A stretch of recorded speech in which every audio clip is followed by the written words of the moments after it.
over here.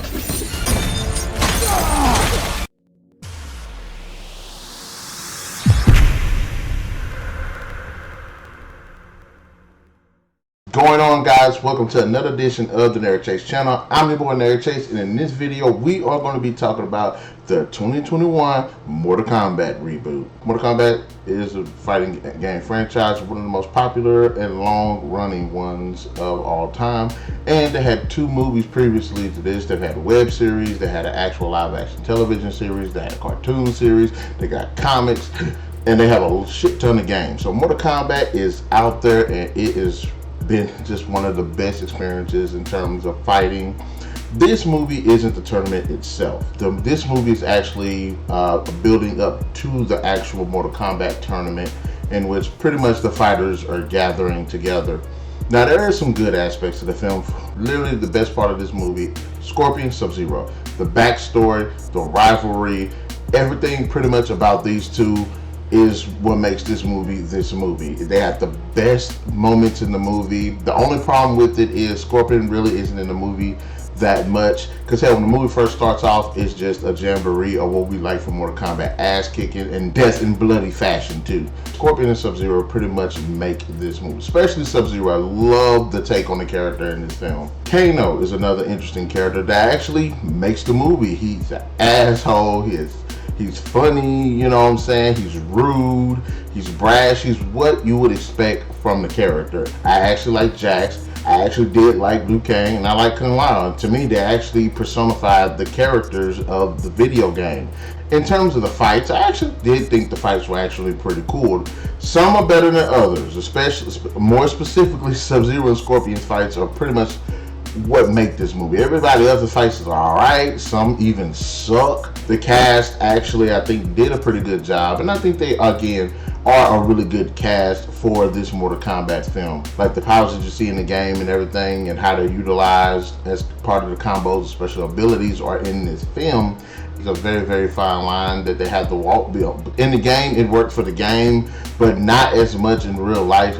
The movie has a lot of bad. Raiden and Shang Tsung, carbon copies. They're nothing really to these characters. They're not really interesting. They don't do anything cool. Now, if you really want to see a good Shang Tsung, check out Hiroyuki Sanada, who played him in the first movie. For as much as I do not like the fact that he had literally nothing to do in that movie, he had personality, he had charisma, he had presence. Look, I know everybody likes Christopher Lambert as Raiden in the first movie. I thought that was a terrible cast, and I like Christopher Lambert. So I was very disappointed in Raiden and Shang Tsung for the most part. The villainous characters in the film, I thought they were okay, and I think it was a major step back for the movie that they really weren't fleshed out. Goro's in the movie. He should not have been in the movie. It was a bad idea to put this character in the movie, especially since he's just not given the just due that he deserves. Now, the one in the other movie got more screen time, felt more menacing. It was shitty back then. It's the main character, Cole. He's generic. His actual role in the film takes away from all of the other characters. He's not interesting. You don't care about this guy. And let's just be honest, we all wanted to see Liu Kang as the lead character in this film. Remember when Resident Evil came out and you had Alice? Alice is a new original character for the films, and she interacts with the people that are in the films that are representatives from the games. But Alice as an original character isn't a bad idea. The problem is Alice overshadows every other character in the franchise. She completely shits on the characters from the franchise, you know, and that's what makes people so frustrated with her character. Instead of her being well written, coming into her own, she pretty much takes the spotlight from all the other characters, the well-established characters, you know. And I think that this Cole character does exact same thing.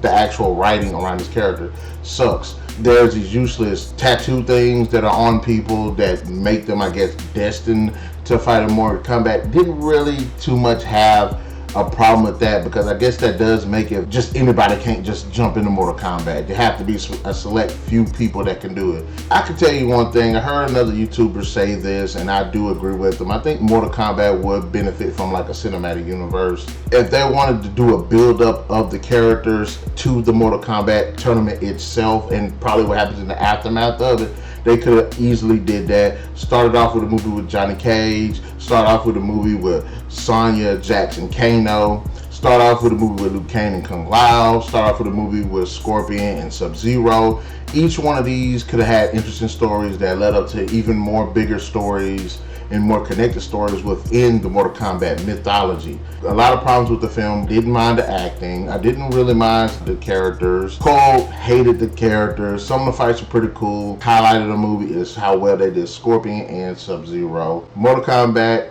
deserves 3 out of 5. Alright then guys, so in the comment section below, let me know, what did you think about Mortal Kombat? Who is your favorite cast and character? What is your best moment in this movie? And give us some ideas of how this movie could have been better, or what you expect to see from a sequel should it be greenlit. Be sure to hit that like, share, subscribe, and that notification button to get the best of what we got going on in this channel, and we'll definitely catch you guys later.